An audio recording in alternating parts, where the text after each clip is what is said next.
Magandang araw mga ka-aerial defense, may ibabahagi na naman ako sa inyo dahil ngayong araw na ito ay may bagay tayong pag-uusapan. China gumagamit na ng military equipment laban sa barko ng Pilipinas.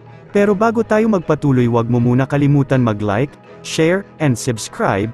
Paki-follow at like muna ng aming page na nasa description na ang link. Inihayag ng Philippine Coast Guard na posibleng nagsasagawa ng signal jamming ang China Coast Guard sa tracking system ng mga barko ng Pilipinas sa West Philippine Sea. Ito ay sa kasagsagan ng mga kamakailan lang na isinagawang operasyon ng Pilipinas sa naturang pinag-aagawang teritoryo. Ayon kay PCG spokesperson for the West Philippine Sea Commodore J. Tariela, batay sa kanilang naging obserbasyon, sa tuwing nagsasagawa raw ng rotational deployment ang kanilang ahensya at ang Bureau of Fisheries and Aquatic Resources sa Bajo de Masinloc Shoal, ay may mga pagkakataon aniya na hindi nakakapag-transmit ng automatic identification signals ang kanilang mga ginagamit na barko, kung kaya't sa kanilang palagay ay nagsasagawa talaga ng signal jamming ang CCG tuwing naglalabas ito ng statement na pinaalis umano nito ang mga barko ng Pilipinas sa West Philippine Sea. Sa pamamagitan kasi ng signal jamming sa tracking system ng mga barko ng Pilipinas, ay hindi nito magagawang pabulaanan agad-agad ang naturang mga pahayag ng China sapagkat hindi matatrack ng kanilang mga kasamahan ang kanilang mga barko. Ang automatic identification signals ay ginagamit ng mga barko upang mag-transmit ng impormasyon hinggil sa kasalukuyang posisyon nito upang matukoy at malocate din sila ng iba pang mga barko.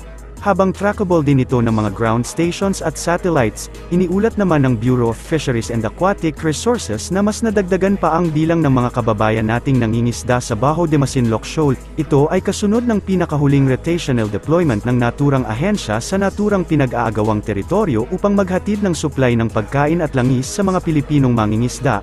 Ayon kay BFAR spokesperson Nazareo Briguera, sa ngayon ay aabot na sa 44 na mga Pilipinong mangingisda ang kanilang na-monitor sa Scarborough Shoal mula sa 21 mga mangingisda na una nilang naitala.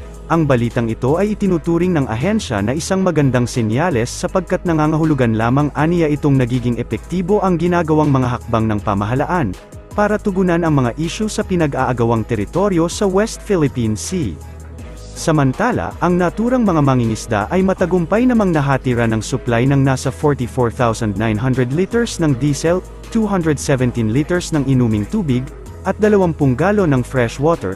Kung maaalala, una nang napaulat na muling nagsagawa ng shadowing at block ang mga barko ng China laban sa mga barko ng BFAR sa kasagsagan ng ginawa nitong misyon sa Bajo de Masinloc Shoal. Matatandaan din na nitong buwan ng Pebrero, inanunsyo ng pamahalaan ang regular na pagsasagawa ng BFAR and PCG rotational deployment sa Bajo de Masinloc Shoal matapos na ipag-utos ni Pangulong Ferdinand Marcos Jr. ang mas pagpapaigting pa sa presensya ng mga barko ng Pilipinas sa naturang pinag-aagawang teritoryo sa West Philippine Sea. Pinapaimbestigahan naman ni Senador Francis Tolentino sa angkop na komite sa Senado, ang napaulat na cyanide fishing ng mga dayuhang mangingisda sa loob ng teritoryo ng Pilipinas sa Bajo de Masinloc o Scarborough Shoal. Kinokonsidera kasi ni Tolentino na environmental terrorism ang napaulat na cyanide fishing. Nakaka-alarma na tong 21,000 acres of coral reefs din na sinira, pero itong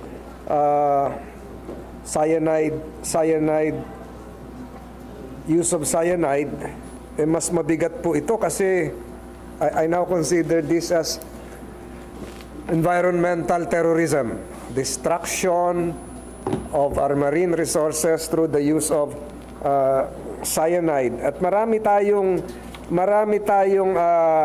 pwedeng i-implicate na international agreements to hold accountable kung sino man ang lalabas ang ayon sa investigasyon na may sala dito. So number 1, UNCLOS utilized to trigger an investigation. Pangalawa, Convention on Biological Diversity.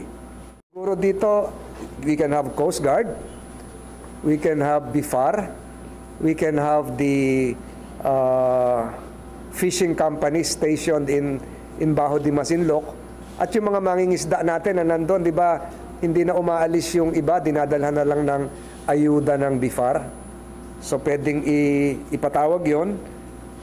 At siguro itong resolution na ito ay baka sa Committee on Environment mapapunta. Habang ang Philippine Air Force at Northern Luzon Command nagsagawa ng pagpapatrolya sa Northern Luzon Seaboard malapit sa border ng Pilipinas at Taiwan.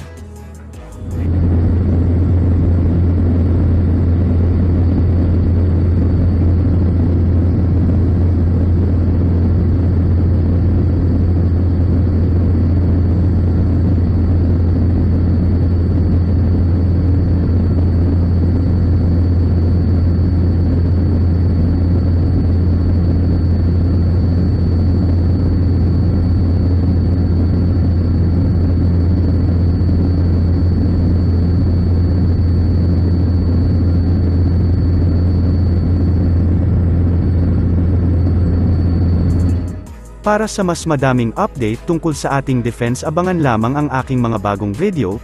Para naman sa mga gusto magpa-shoutout, mag-comment lamang po at share, paki-follow at like muna ng aming page na nasa description na ang link. Huwag mo na rin kalimutan mag-like, share, and subscribe. Pindutin mo na rin ang bell para updated kayo sa aking mga video. Maraming salamat po.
Mama.